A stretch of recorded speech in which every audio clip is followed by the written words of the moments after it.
السلام علیکم ورحمۃ اللہ وبرکاتہ۔ بسم اللہ الرحمن الرحیم۔ رب اشرح لی صدری یسر لی امری واحلل عقدۃ من لسانی یفقہوا قولی۔ چینل نصیحت القرآن میں حکم باری تعالیٰ آج قرآن کی ایک اور نصیحت کے ساتھ حاضر ہوں، اور یہ نصیحت ہمارے لیے قرآن کی ہر نصیحت سے بڑھ کر ہے، اور یہ نصیحت بھی میں یہی کہوں گی کہ یہ نصیحت بھی سب نصیحتوں سے بڑھ کر ہے، اور اللہ کرے کہ ہمیں اس کی سمجھ بھی آ جائے، کیونکہ صرف سننے سے بھی کچھ نہیں ہوتا اور صرف دیکھنے سے بھی کچھ نہیں ہوتا۔ سننے کا بھی حاصل ہے غور و فکر، اور دیکھنے کا بھی حاصل ہے غور و فکر۔ دیکھنے کا مقصد بھی یہی ہے کہ غور و فکر کی جائے، اور سننے کا مقصد بھی یہی ہے کہ غور و فکر کی جائے۔ تو آج میں اللہ تعالیٰ کے اس فرمان کو آپ لوگوں کے ساتھ شیئر کر رہی ہوں کہ جو شاید آپ لوگوں کو پتہ بھی ہو، اور ہو سکتا ہے کہ زیادہ تر لوگوں کو نہ بھی پتہ ہو۔ اللہ تعالیٰ کا فرمان ہے کہ تم خود بھی جہنم سے بچو اور اپنے اہل و عیال کو بھی جہنم سے بچاؤ۔ تم خود بھی جہنم سے بچو اور اپنے اہل و عیال کو بھی جہنم سے بچاؤ۔ یہاں پہ اللہ تعالیٰ ارشاد فرما رہے ہیں تم خود بھی بچو، اور پھر فرما رہے ہیں تم اپنے اہل و عیال کو بھی جہنم سے بچاؤ۔ اب اس میں غور و فکر کی ضرورت ہے۔ تو سب سے پہلے تو یہ سمجھ لیں کہ خود کیسے بچیں گے، اپنے اہل و عیال کو جہنم سے کیسے بچائیں گے، اس کا طریقہ کیا ہے، یہ میں موٹی سی بات کروں گی۔ تو خود کو بھی بچانے کا طریقہ اور اپنے اہل و عیال کو بھی بچانے کا طریقہ کیا ہے، وہ یہ ہے کہ قرآن و حدیث کی تعلیم حاصل کی جائے۔ اگر آپ نے پہلے قرآن و حدیث کی تعلیم حاصل نہیں کی تو اب کر لیں، اور اگر پہلے سے کی ہوئی ہے تو بہت اچھا، اور اپنے بچوں کو بھی قرآن و حدیث کی تعلیم دیں۔ تو جہنم سے بچانے کا جو طریقہ ہے، کیونکہ جہنم سے بچانے والا بھی اللہ اور جہنم میں ڈالنے والا بھی اللہ، تو طریقہ ایک اللہ نے بتایا ہوا ہے کہ طریقہ کیا ہے جہنم سے بچنے کا۔ ایک طریقہ تو اختیار کرتا ہے نا انسان، تو طریقہ کیا ہے، اور بے شک اللہ تعالیٰ کسی پہ ظلم نہیں کرتا۔ اگر کوئی انسان نیکی کرتا ہے اور وہ اللہ تعالیٰ کی رضا کے لیے کرتا ہے تو اللہ کا وعدہ ہے کہ میں اسے جنت میں داخل کروں گا۔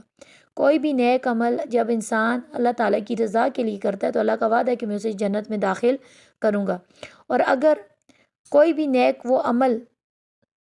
نیک عمل اگر وہ کسی کے لیے کرتا ہے، اللہ کے لیے نہیں کرتا، واہ کے لیے کرتا ہے کہ لوگ مجھے اچھا کہیں، لوگوں کی نظر میں اچھا ہو جاؤں، تو اس کا بدلہ اس کو دنیا میں مل جاتا ہے، لوگ واہ کر لیتے ہیں۔ روز قیامت اللہ تعالیٰ ارشاد فرمائیں گے تم نے جس مقصد کے لیے نیک کام کیا تھا وہ مقصد تمہارا دنیا میں پورا ہو گیا، میرے پاس تمہارے لیے کچھ بھی نہیں ہے، لہٰذا اسے جہنم میں داخل کر دیا جائے۔ تو جب بھی کوئی بھی عمل کرنا ہے تو ہم نے وہ اللہ تعالیٰ کی رضا کے لیے کرنا ہے، لوگوں کے لیے نہیں کرنا۔ یہ اپنے دماغ میں رکھ لیں بات، کیونکہ انسان عمل تو کرتا ہے لیکن اس عمل کو ضائع کیسے کر لیتا ہے، یہ کہہ کر، یہ سوچ کر کہ لوگ مجھے اچھا کہیں گے، اور اس بارے میں اس سے پہلے ویڈیو بنا چکی ہوں۔ تو یہاں پر اب اللہ تعالیٰ ارشاد فرما رہے ہیں خود بھی بچو اور اپنے اہل و عیال کو بھی جہنم سے بچاؤ۔ یہ فرمانے والا کون؟ اللہ۔ اور بچانے کا طریقہ میں نے موٹا سا آپ لوگوں کو بتا دیا کہ خود بھی بچنے کا طریقہ اور اپنے اہل و عیال کو بچانے کا طریقہ جو ہے وہ ہے قرآن و حدیث۔ اپنے بچوں کو قرآن و حدیث کی تعلیم دیں۔ میں دنیاوی تعلیم کے بالکل مخالف نہیں ہوں، بالکل بھی نہیں ہوں، اور ہونا بھی نہیں چاہیے، لیکن سب سے پہلے قرآن و حدیث کی تعلیم ہے۔ ہمارے ماں باپ بہت زیادہ، ہمارے ماں باپ اور ہم سب ماں باپ بالکل یہاں پہ غلطی پہ ہیں کہ ہم کہتے ہیں کہ خیر ہے پہلے دنیا کا علم حاصل کر لیں، بعد میں دین کا علم حاصل کر لیں گے، جبکہ ہم کہتے ہیں کہ زندگی کا پل کا بھروسہ نہیں ہے۔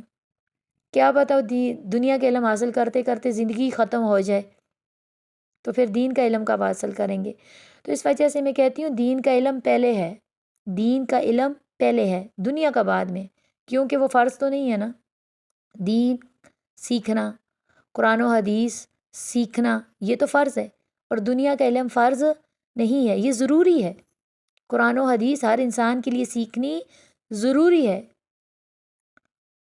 اور اگر کوئی سیکھ نہیں سکتا تو اس کے لیے سننا ضروری ہے۔ وہ قرآن و حدیث کے درس میں بیٹھے سنیں، اس کے لیے سننا ضروری ہے۔ تو جہنم سے بچنے کے لیے جو طریقہ ہے وہ ہے قرآن و حدیث کا علم حاصل کرنا، یا اس کو سننا، یا علم حاصل کرنا یا اس کو پھر سننا۔ اگر علم حاصل نہیں کر سکتے تو پھر اس کو سنیں۔ اب اللہ تعالیٰ کا فرمان کہ خود بھی اور اپنے اہل و عیال کو بھی جہنم سے بچاؤ، اور اس کے بچانے کا جو طریقہ ہے وہ ہے قرآن و حدیث کا علم حاصل کرنا۔ اگر علم حاصل نہیں کر سکتے تو سننا، پڑھ نہیں سکتے، پڑھنا نہیں آتا تو سننا تو آتا ہے نا، سن تو سکتے ہیں نا۔ تو یہ قرآن و حدیث کا علم حاصل کرنا اور اپنے بچوں کو قرآن و حدیث کا علم دینا، یہ ہے جہنم سے بچنے کا طریقہ۔ اب ظاہر سی بات ہے، قرآن و حدیث کا علم حاصل کرنے کے بعد جو انسان اللہ تعالیٰ کو راضی کرنے کے لیے عمل کرے گا، جو اللہ تعالیٰ کو راضی کرنے کے لیے عمل کرے گا تو وہ جہنم سے بچ جائے گا، اور جو لوگوں کے لیے کرے گا، دکھلاوے کے لیے کرے گا، تو میں اس سے پہلے بھی بتا چکی ہوں کہ اس کے لیے جہنمی ہے۔ تو جہنم سے بچنے کا طریقہ کیا ہے؟ اپنے بچوں کو قرآن و حدیث کی تعلیم دیں، اور اگر خود حاصل نہیں کی ہے تو قرآن و حدیث کی تعلیم حاصل کرنے کے لیے کوئی وقت معین نہیں ہے کہ بچپن میں کریں، جوانی میں کریں، بس یہی ہے، اس کے بعد آپ نہیں کر سکتے تو کسی بھی ٹائم کر سکتے ہیں۔ اگر آپ لکھنا پڑھنا نہیں جانتے ہیں تو کوئی بات نہیں ہے، سنتے تو ہیں نا، سن تو سکتے ہیں۔ اصل مقصد تو یہ ہے کہ آپ کو پتہ ہونا چاہیے کہ قرآن و حدیث میں ہے کیا، اور وہ آپ کو پڑھنے سے بھی آتا ہے اور وہ آپ کو سننے سے بھی، وہ مقصد آپ کو پڑھنے سے بھی حاصل ہو جائے گا اور سننے سے بھی حاصل ہو جائے گا۔ لیکن پڑھنے کے بعد بھی غور و فکر کرنی پڑے گی اور سننے کے بعد بھی غور و فکر کرنی پڑے گی، یہ قرآن خود کہتا ہے۔ صرف سننے سے اور پڑھنے سے ہدایت انسان کو نہیں ملتی، سننے اور پڑھنے کے بعد غور و فکر کرنی پڑے گی۔ تو یہاں اگر کسی انسان نے سنا ہی نہیں ہے تو وہ غور و فکر کس میں کرے گا؟ اگر کسی انسان نے پڑھا ہی نہیں ہے تو وہ غور و فکر کس میں کرے گا؟ تو لہٰذا سب سے جو پہلی چیز ہے جہنم سے بچنے کے لیے وہ کیا ہے؟ قرآن و حدیث کا علم حاصل کرنا، چاہے وہ پڑھنے کی صورت میں ہو چاہے وہ سننے کی صورت میں ہو، چاہے وہ پڑھنے کی صورت میں ہو چاہے وہ سننے کی صورت میں ہو۔ اور اس کے بعد جب سن لیں گے، پڑھ لیں گے، تو اس کے بعد اگر ہمیں ہدایت چاہیے تو ہم اس میں غور و فکر کریں گے۔ اگر ہم نے جہنم سے بچنا ہے تو اس میں ہم نے کیا کرنی ہے؟ غور و فکر کرنی ہے۔ تو اب یہاں پہ جو مین پوائنٹ ہے وہ نوٹ کر لیں کہ ماں باپ جب اپنے بچے کو قرآن و حدیث کی تعلیم دے دیتے ہیں، قرآن و حدیث کی تعلیم دے دیتے ہیں، قرآن و حدیث کی تعلیم بچہ حاصل کر لیتا ہے، تو ماں باپ کے اوپر جو اللہ تعالیٰ کا حکم تھا وہ ختم ہو گیا۔ اب ہدایت کی جو بات ہے، اب وہ غور و فکر سے ملے گی، وہ غور و فکر سے ملے گی، اور وہ انسان کا اپنا معاملہ ہے، وہ جتنی غور و فکر کرے گا اتنی اس کو ہدایت اللہ تعالیٰ دے گا۔ لیکن ایک بچے کو ماں باپ نے قرآن و حدیث کی تعلیم دی ہی نہیں ہے، دلوائی ہی نہیں ہے، تو وہ غور و فکر کس میں کرے گا؟ مجھے بتائیں۔ تو یہاں پہ غلطی کس کی؟ ماں باپ کی۔ تو لہٰذا ماں باپ نے اپنا کام پورا کرنا ہے، جیسے کہ اللہ تعالیٰ کا فرمان ہے کہ تم خود بھی بچو اور اپنے اہل و عیال کو بھی جہنم سے بچاؤ۔ تو بچانے کا طریقہ کیا ہے؟ وہ ہے قرآن و حدیث کی تعلیم حاصل کرنا اور اپنے بچوں کو دلوانا، قرآن و حدیث کی تعلیم اپنے بچوں کو دینا، خود بھی حاصل کرنا اور اپنے بچوں کو بھی دینا، اور اس کے لیے کوئی وقت اللہ تعالیٰ نے مقرر نہیں کیا ہو، کسی وقت بھی۔ اور قرآن و حدیث کی تعلیم کے بعد سننے اور پڑھنے کے بعد اس میں غور و فکر کرنا، یہ جہنم سے بچنے کا طریقہ ہے۔ اور یہ سب کچھ جتنے بھی ہم نے عمل کرنے ہیں وہ کس کے لیے کرنے ہیں؟ اللہ کے لیے کرنے ہیں۔ بس ہمارے بچے کو یہ سب کچھ پتہ ہونا چاہیے، تو اس کے بعد انشاءاللہ اللہ تعالیٰ کا وعدہ ہے کہ جہنم میں نہیں ڈالا جائے گا، انشاءاللہ جنت میں داخل کیا جائے گا۔ اب یہاں پہ ایک مثال سے سمجھ لیتے ہیں، کیونکہ مثال ایک ایسی چیز ہے کہ انسان کو بہت جلدی سمجھ آ جاتی ہے۔ تو یہاں پہ بھی ایک مثال دیتی ہوں۔ اتنی بات تو سمجھ آ گئی کہ جہنم سے بچنے کا طریقہ کیا ہے، خود بھی اپنے آپ کو بھی بچائیں اور اپنے بچوں کو بھی بچائیں۔ یہ اللہ کا فرمان ہے، یہ اللہ کا حکم ہے، خود بھی بچو، اپنے بچوں کو بھی بچاؤ، اور بچنے کا طریقہ بھی بتا دیا، بچنے کا طریقہ بھی بتا دیا۔ اب یہ ہمارے اوپر ڈیپینڈ کرتا ہے کہ ہم اپنے بچوں کو جہنم سے بچاتے ہیں کہ نہیں بچاتے، یہ ہمارے اوپر ہے۔ اب یہاں پہ ایک مثال دیکھ لیتے ہیں۔ فرض کریں اگر ہمارا بچہ فرش پہ سو رہا ہے، ٹھنڈ ہے اور وہ فرش پہ سو رہا ہے، تو کیا ہمیں بیڈ پہ نیند آئے گی؟ یہ چند ایک میرے سوال ہیں، جواب آپ لوگوں نے خود سولو کر دیں۔ کیا ہمارا بچہ فرش پہ سو رہا ہے تو ہمیں بیڈ پہ نیند آئے گی؟ نمبر 1۔ نمبر 2، ہمارا بچہ بھی فرش پہ سو رہا ہے اور ہم بھی فرش پہ سو رہے ہیں، کیا ہمیں نیند آئے گی؟ ہمارا بچہ بھی فرش پہ سو رہا ہے اور ہم بھی فرش پہ سو رہے ہیں، کیا ہمیں نیند آئے گی؟ ان دو کا کیا جواب ہے؟ ہمارا بچہ فرش پہ سو رہا ہے اور ہم بیڈ پہ سو رہے ہیں، میں 100 میں سے 100% کہہ سکتی ہوں کہ ہمیں نیند نہیں آئے گی، کبھی بھی نہیں آئے گی۔ ایک ٹھنڈ ہو اور ایک فرش ہو اور ہمارا بچہ اس پہ سوئے اور ہم بیڈ پہ سوئیں، ہو ہی نہیں سکتا کہ ہمیں نیند آئے، ہو ہی نہیں سکتا۔ اور اگر ہو سکتا ہے تو پھر اس کا ایک ہی مطلب نکلتا ہے کہ ہم ماں باپ ہیں ہی نہیں، ہم والدین ہیں ہی نہیں ہیں۔ وہ ماں ہو ہی نہیں سکتی، وہ باپ ہو ہی نہیں سکتا کہ جس کا بچہ ٹھنڈ پہ فرش پہ سوئے اور وہ بیڈ پہ آرام سے سوئے، ایسا ہو ہی نہیں سکتا۔ نمبر 2، دوسری جو میں نے مثال دی، ہم بچہ بھی فرش پہ ہے اور والدین بھی، اور والدین میں ماں کو پہلے ذکر کروں گی۔ ماں کا بڑا رول ہوتا ہے، ماں کا بڑا رول ہوتا ہے۔ ماں بھی فرش پر ہے اور بچہ بھی فرش پر ہے، ہیں دونوں ہی فرش پر، لیکن ماں کو نیند پھر بھی نہیں آئے گی۔ ایگری آپ لوگوں نے ہونا ہے کہ یہ میری بات کتنی درست ہے۔ ماں کو نیند پھر بھی نہیں آئے گی، وجہ کیا ہے؟ اس کو اپنی ٹھنڈک تو محسوس نہیں ہو رہی، اس کو خود تو وہ ٹھنڈ نہیں لگ رہی ہوگی، جبکہ حقیقت میں تو اس کو ٹھنڈ لگ ہی رہی ہے، لیکن فیل نہیں ہوتی نا، کیونکہ جب انسان اپنے بچوں کی ٹینشن میں جاتا ہے نا، پھر اس کو اپنی ٹینشن بھول جاتی ہے۔ اور آپ میں سے ہر ایک ماں کے ساتھ یہ گزرا ہوگا کہ اگر اس کو کسی جگہ تکلیف بھی ہے تو اگر اس کا بچہ کسی ٹینشن میں آ گیا تو وہ بھول جاتی ہے، اس کو پتہ ہی نہیں ہوتا کہ مجھے کسی جگہ تکلیف ہے بھی کہ ہے ہی نہیں۔ تو اب وہ فرش پہ، اس کا دماغ ادھر ہے کہ میرے بچے کو ٹھنڈ لگ رہی ہے، اب ہے تو وہ خود بھی فرش پہ، لیکن دماغ اس کا ادھر ہے، تو وہ اپنی تکلیف، اپنی وہ جو ٹھنڈ کی وجہ سے اس کو تکلیف ہو رہی ہے وہ بھول گئی، اور اس کا دماغ سارا اپنے بچے کی طرف چلا گیا۔ یہ 2 باتیں میں نے کی ہیں، اس میں میری بات کتنی غلط ہے یہ بھی بتائیے گا، کتنی صحیح ہے یہ بھی بتائیے گا۔ یہ مثال ہوگی۔ اب ذرا جاتے ہیں آخرت کی طرف، تو آخرت کو دیکھتے ہیں اسی اینک کے ساتھ، جس اینک کے ساتھ ابھی 2 مثالیں دیکھی ہیں نا، اسی کے ساتھ آخرت کو دیکھتے ہیں۔ اگر ماں کو جنت میں ڈال دیا گیا ہے اور بچے کو جہنم میں، جبکہ جنت تو بڑی راحت والی جگہ ہے، وہاں تو سکون ہی سکون ہے، لیکن اگر اس کے بچے کو جہنم میں ڈال دیا گیا ہے تو کیا اس کو جنت میں سکون آئے گا؟ جبکہ سورہ یونس میں اللہ تعالیٰ ارشاد فرماتے ہیں، ہمارا آج کا جو سبق گزرے اس میں اللہ تعالیٰ ارشاد فرماتے ہیں کہ تم روز قیامت ایک دوسرے کو پہچانو گے، یہ بھی نہیں ہے کہ پہچان نہیں ہوگی۔ حدیث سے ثابت ہے کہ بچے ماں باپ کو پہچانیں گے، ماں باپ بچوں کو پہچان ہوگی۔ یہ علیحدہ بات ہے کہ ہر ایک بندہ اپنے اپنے حساب میں مصروف ہوگا، وہ دن سخت ہی اتنا زیادہ ہوگا، لیکن جب یہ حساب کتاب ختم ہو جائے گا، اس کے بعد جب ماں کو جنت میں ڈالا جائے گا اور بچے کو جہنم میں، ماں باپ کو جنت میں ڈالا جائے گا، بچے کو جہنم میں ڈالا جائے گا، تو جنت جو راحت اور سکون کی جگہ ہے، کیا ان ماں باپ کو وہاں سکون آئے گا؟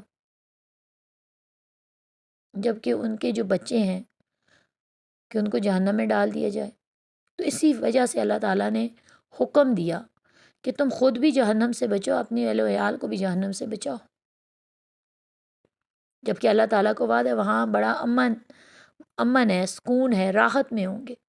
اللہ تعالیٰ کا یہ وعدہ حق ہے اور سچ ہے، لیکن اللہ تعالیٰ نے یہ پہلے سے ارشاد فرما دیا کہ خود بھی بچو اور اپنے اہل و عیال کو بھی بچاؤ۔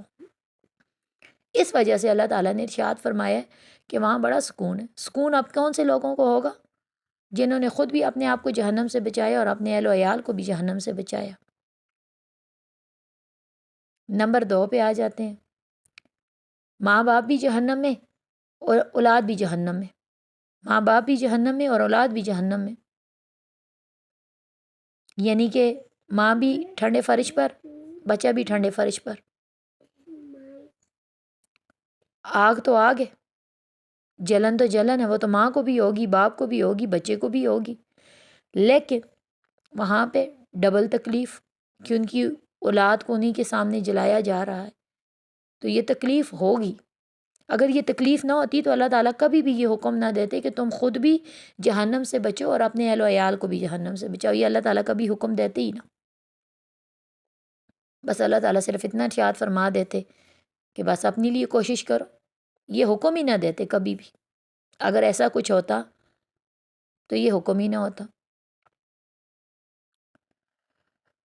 تو مجھے امید ہے کہ آپ لوگوں کو میری بات سمجھ آ گئی ہوگی، اور اس کے لیے ہمیں زیادہ کوشش نہیں کرنی، بس اپنے بچوں کو قرآن و حدیث کی تعلیم دینی ہے اور اچھی نیت کے ساتھ دینی ہے کہ ہمارے بچے ایک اچھے انسان بنے، اللہ اور اللہ کے رسول کی اطاعت کرنے والے بنے، اور باقی دنیا کی تعلیم بعد میں۔ اپنے بچوں کو قرآن و حدیث کی تعلیم دیں تاکہ اللہ تعالیٰ کا جو حکم ہے کہ اپنے بچوں کو جہنم سے بچاؤ، وہ آپ پورا کر لیں، وہ ہم پورا کر لیں، قرآن و حدیث کی تعلیم دیں۔ اور جو انسان جس نیت سے کام کرتا ہے اللہ تعالیٰ اسی کو اسی کا بدلہ دیتے ہیں۔ اگر ہم اس نیت سے قرآن و حدیث کی تعلیم دیں گے کہ ہمارا بچہ جہنم سے بچ جائے، تو یقین کریں کہ انشاءاللہ اللہ تعالیٰ اس کو عمل کرنے کی توفیق دیں گے، اس میں غور و فکر کرنے کی توفیق دیں گے۔ اور ہمارا تو مقصد بس یہ ہے کہ بس ٹھیک ہے قرآن پڑھ لیا، اس کی ریڈنگ کر لی، بس کافی ہے۔ اور 99% لوگ مسلمانوں کی بھی بات کر رہی ہوں، 99% لوگ ایسے ہیں ماں باپ کی، میں ابھی فی الحال ماں باپ کی بات کروں گی، ایسے ماں باپ ہیں کہ جو بچوں کو قرآن تو پڑھاتے ہیں اور فارمیلٹی کی طور پہ پڑھایا جاتا ہے، بھئی قرآن ایک دفعہ ختم کر لیں، قرآن ایک دفعہ ختم کر لیں۔ اگر ان کو سمجھایا بھی جائے کہ قرآن ختم کرنا مقصد نہیں ہے، قرآن کو سمجھنا مقصد ہے، اور قرآن کے ساتھ حدیث ہے، قرآن و حدیث کو جب آپ کے بچے سمجھیں گے، جب ہمارے بچے سمجھ لیں گے، تو تب جو ہمارا فرض ہے، وہ جو اللہ تعالیٰ نے ہمارے اوپر ایک ذمہ داری ڈالی ہے، وہ پوری ہو جائے گی، اس سے پہلے پوری نہیں ہوگی۔ لیکن یہ بات سمجھ نہیں آتی۔ تو اب ہم میں سے ہر ایک کو چاہیے کہ اپنے بچے کو قرآن و حدیث کی تعلیم دیں اور چاہے وہ تعلیم پراپر کسی ادارے میں جا کر حاصل کرے اور چاہے وہ سن کر حاصل کرے، پڑھنے کی صورت میں ہو یا سننے کی ہے صورت میں ہو، لیکن اپنے بچے کو قرآن و حدیث کی تعلیم لازماً دیں۔ ہمارے بچوں کو یہ پتہ ہو کہ قرآن و حدیث میں کیا ہے۔ جب قرآن سنیں گے، قرآن کا ترجمہ تفسیر کریں گے، تو حدیث تو آٹومیٹکلی انہیں سمجھ آ جائے گی، کیونکہ قرآن پاک کی جو تشریح ہے وہ حدیث ہی ہے۔ تو اپنے بچوں کو قرآن و حدیث کی طرف لگائیں۔ زیادہ اگر ٹائم نہیں دے سکتے تو کم از کم 1-2 گھنٹہ جہاں پر کسی بھی جگہ پہ کوئی مدرسہ ہے، کوئی بھی ایسا دینی ادارہ ہے جو قرآن و حدیث کا درس دیتا ہے، تو اپنے بچوں کو وہاں ریگولر لگائیں اور اپنا یہ فرض بھی ادا کریں، اپنی یہ ذمہ داری بھی ادا کریں اور اپنے بچوں کو جہنم سے بچائیں۔ ایک انسان ہوتا ہے جس نے کوشش کی اور اس کے بعد اس کا کام نہیں ہوا، اور ایک انسان ہوتا ہے جس نے کوشش ہی نہیں کی اور اس کا کام نہیں ہوا۔ تو آپ مجھے بتائیں کہ کوشش کرنے کے بعد جب نہیں ہوتا تو انسان یہ تو کہہ سکتا ہے کہ میں نے کوشش کی تھی، نہیں ہوا، اللہ کی مرضی۔ مسلمان ہے تو وہ یہ کہے گا کہ اللہ کی مرضی۔ ایک انسان ہے اس نے کوشش ہی نہیں کی، وہ کیا کہے گا؟ اور پھر اپنے بچوں کو دین کی تعلیم دینا یہ ہماری ذمہ داری ہے اور اللہ تعالیٰ کا فرمان ہے کہ خود بھی بچو اور اپنے اہل و عیال کو بھی جہنم سے بچاؤ۔ یہ نہ ہو کہ روز قیامت تم جب جنت میں جاؤ اور تمہارے بچے جہنم میں جائیں تو پھر تم برداشت نہیں کر سکو گے۔ مقصد یہ ہے، مقصد صرف یہ ہے کہ تم خود بھی بچو اور اپنے اہل و عیال کو بھی بچاؤ۔ اور باقی رہ گی بات، بعض لوگ کہتے ہیں کہ اللہ غفور الرحیم ہے، تو یہ بات 100 میں سے 100% درست، اللہ غفور الرحیم ہے، لیکن نبی صلی اللہ علیہ وسلم کا فرمان ہے کہ میں دن میں 70 بار اور بعض جگہ آتا ہے کہ 70 سے بھی زیادہ بار استغفار کرتا ہوں، اللہ تعالیٰ سے معافی مانگتا ہوں اور قبر کے عذاب سے پناہ مانگتا ہوں۔ تو ایک نبی اگر یہ سب کچھ کر رہے ہیں اور امت کو بتا رہے ہیں تو پھر ہم سارے عمل چھوڑ دیں اور جو اللہ تعالیٰ کے حکم ہیں ان کو چھوڑ دیں اور ہم کہیں کہ اللہ تعالیٰ غفور الرحیم ہے، تو اسی پر ہمارا گزارا ہو جائے گا۔ تو یہ بات بالکل غلط ہے، اور قرآن جب پڑھیں تو انسان کو سمجھ بھی آ جاتی ہے کہ اللہ تعالیٰ نے کیا غفور الرحیم کس کے ساتھ فرمایا ہے کہ تم جب گناہ کرو تو اس کے بعد معافی مانگو، اس کے لیے میں غفور الرحیم ہوں۔ بے شک اللہ تعالیٰ جس کو چاہیں گے جہنم میں داخل کریں گے، جنت میں داخل کریں گے، لیکن اللہ تعالیٰ کا جو وعدہ ہے وہ حق ہے، سچ ہے۔ جو عمل کرے گا، نیک عمل کرے گا، میری رضا کے لیے کرے گا، جنت میں اسی کو داخل کروں گا۔ اور بے شک اللہ تعالیٰ کسی پہ ظلم نہیں کرتے ہیں۔ تو یہ چند غلط فہمی ہیں، یہ اپنے ذہن سے نکالیں اور اللہ تعالیٰ ہمیں قرآن و حدیث کو صحیح سمجھنے کی توفیق دے اور اپنے بچوں کو ہم اس کی طرف لے کر آئیں۔ اور جو آج کی ہماری کلاس ہے، مجھے امید ہے کہ بہت اچھے سے آپ لوگوں کو سمجھ آ گئی ہوگی، اور اللہ سے دعا ہے کہ ہم اس پہ عمل کرنے کی بھی توفیق دے، ہمیں خود بھی جہنم سے بچنے کی اور اپنے اہل و عیال کو بھی جہنم سے بچانے کی توفیق دے۔ قرآن و حدیث کا علم خود بھی حاصل کرنے کی ہمیں اللہ تعالیٰ توفیق دے، اور اپنے اولاد کو بھی ہم قرآن و حدیث کی تعلیم دیں، اور جو بھی عمل کریں صرف اللہ کی رضا کے لیے کریں، کیونکہ قرآن و حدیث سے ایک ہی چیز ثابت ہے، تو میں سے سب سے بہترین شخص وہ ہے جو قرآن و حدیث قرآن سیکھے اور سکھائے اور لوگوں کو اسلام کی طرف بلائے۔ قرآن سیکھنے والا، سکھانے والا، پڑھنے والا، پڑھانے والا، لوگوں کو دین کی طرف بلانے والا، اللہ تعالیٰ کا بھی یہی فرمان ہے، سب سے بہترین شخص وہ ہے، اور حدیث رسول صلی اللہ علیہ وسلم سے بھی یہی ثابت ہے کہ سب سے بہترین شخص وہ ہے۔ تو میں تو یہ کہتی ہوں کہ جس کو اللہ تعالیٰ بہترین کہتا ہے وہی سب سے بہترین ہے، دنیا کا کیا ہے، کیونکہ ہر چیز کرنے والا کون؟ اللہ تعالیٰ۔ عزت اللہ کے ہاتھ میں، رزق اللہ تعالیٰ کے ہاتھ میں ہے۔ جب سب کچھ کرنا اللہ تعالیٰ نے ہے تو پھر انسان کو بھی اللہ تعالیٰ کے ساتھ جڑنا چاہیے، اور پھر انسان کو وہ انسان بننا چاہیے کہ جس کو اللہ اور اللہ کے رسول نے بہترین کہا ہے۔ اللہ تعالیٰ ہمیں سب کو سمجھنے کی توفیق عطا فرمائے۔ صدق اللہ العظیم۔ السلام علیکم ورحمۃ اللہ وبرکاتہ۔